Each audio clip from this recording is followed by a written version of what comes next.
Alright guys, so this is multiplying polynomials. So what I'm going to do is start off with multiplying a monomial by a polynomial. Okay. So we're going to have 2x times the quantity 3x squared plus 2x minus 6. Okay. And like you guys all know, if you have something outside a parenthesis, you distribute, and distributing is just multiplying. Okay. So if we look here, we are multiplying. Multiply the numbers, multiply variables, and that's what I gotta do. 2 times 3 is 6. X times x to the third. Again, we go back to rules of exponents, is x to the fourth. The same base, you add the exponents. 2 times 2 is positive 4. X times x is x to the second. 2 times negative 6 is negative 12. X times, well, no x is just x. So we have 6x plus 4x squared, or 6x to the fourth plus 4x squared minus 12x, with a leading coefficient of 6 and a degree of 2. Okay, so that's that one.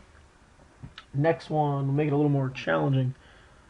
It's going to be two-parter, well, 2 steps.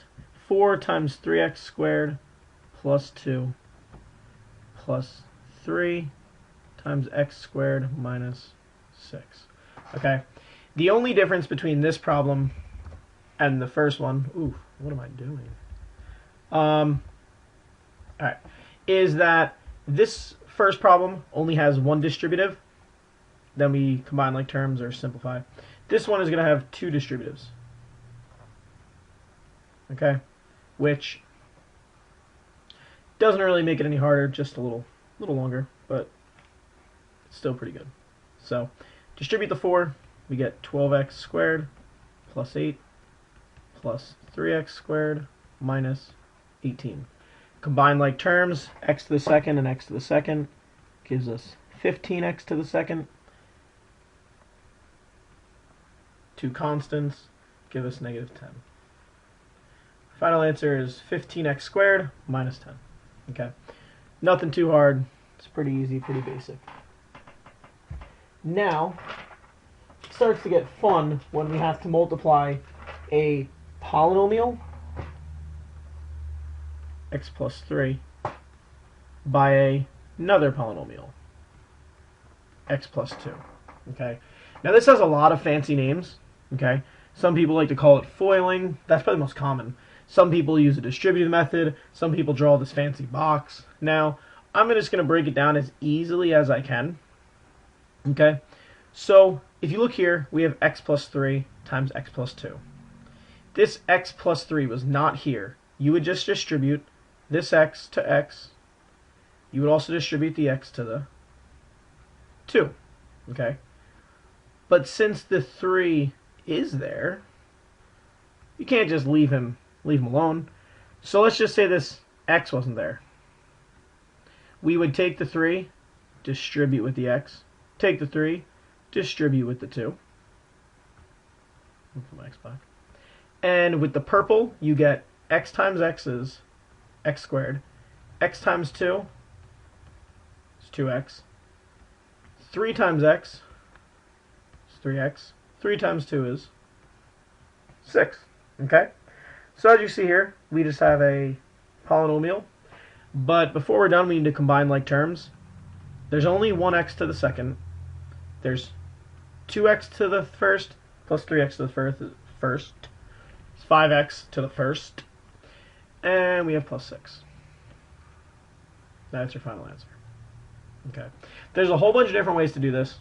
And I'm sure your teacher taught you them. At least taught you similar or more than one way, I'm trying to say. But in a nutshell, this is all you have to do. So I'll go to another one. X plus 5 times 3x squared plus 2x. Okay. Again, we need to distribute this x to both terms in the second quantity. We must also distribute the 5 to both terms in the second quantity. Really, if you think about it, we're distributing the x, distributing the 5. We're doing 2 distributive properties simultaneously. X times 3x to the second is 3x to the third. X times x to the second is x to the third. Don't forget. plus x times 2x is 2x to the second, x to the first, x to the first, x to the second.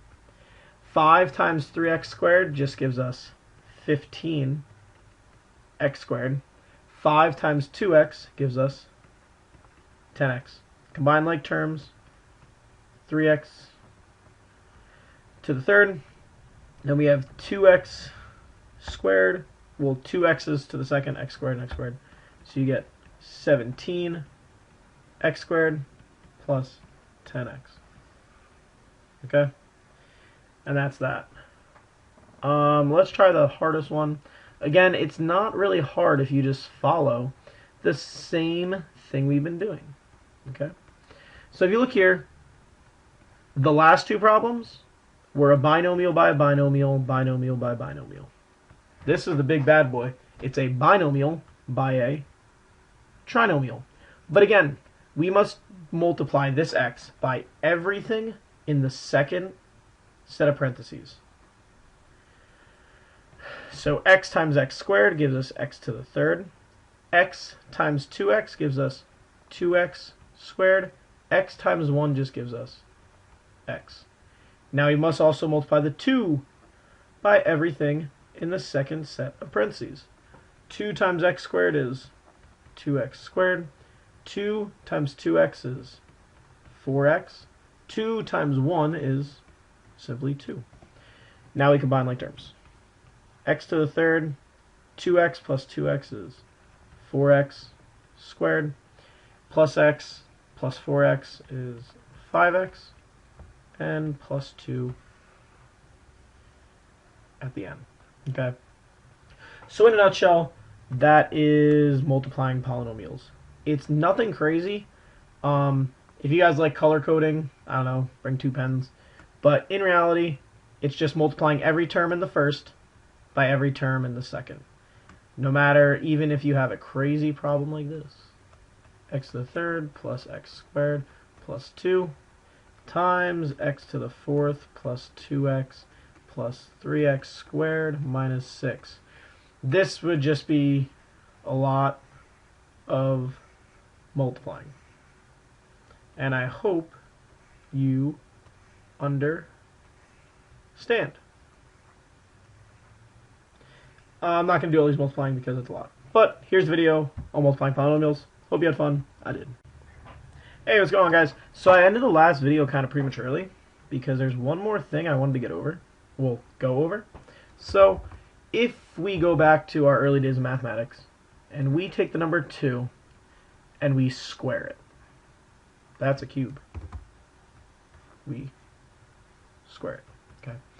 Basically, when you square anything, it just means that you multiply it by itself once. So 2 squared is 2 times 2, which is 4. Now that's simple enough. However, when you deal with polynomials, it gets a little trickier. Okay? Let's take x plus 2 squared, for example. Okay? A lot of kids, what they like to do is take this and kind of cheat and just put it into both of our terms inside the parentheses. Now that would be perfectly legal if we only had one term. But if you notice, and just for you guys this would be 9x squared. Okay? But if you notice, this problem has 2 terms. So this quick little shortcut of just putting the 2 to both the x and this 2 is not allowed. Okay? Really, this is x plus 2 times itself. And this is where multiplying polynomials come in. So, just like the last ones, x times x, x times 2. So that's x squared plus 2x, 2 times x, and 2 times 2. Again, that's 2x plus 4. For a beautiful answer of x squared plus 4x plus 4. Now, when it comes to multiplying polynomials, there's a couple tricks. They're not really tricks, they're called special products. I don't really like to teach those because they can kind of get confusing and kids like to just start trying to memorize all these crazy patterns. But as long as you can do these problems that we did before, You don't have to memorize patterns because really they're just a shortcut. And if you're really not that great at math or you're not fully confident, a shortcut might just lead you in the wrong direction. So just follow this pattern. If you're taking a quantity and you're squaring it and it's a polynomial, not a polynomial, if it's a binomial, trinomial, or polynomial, you cannot just bring this 2 inside. You must multiply the quantity by itself, like this. Okay?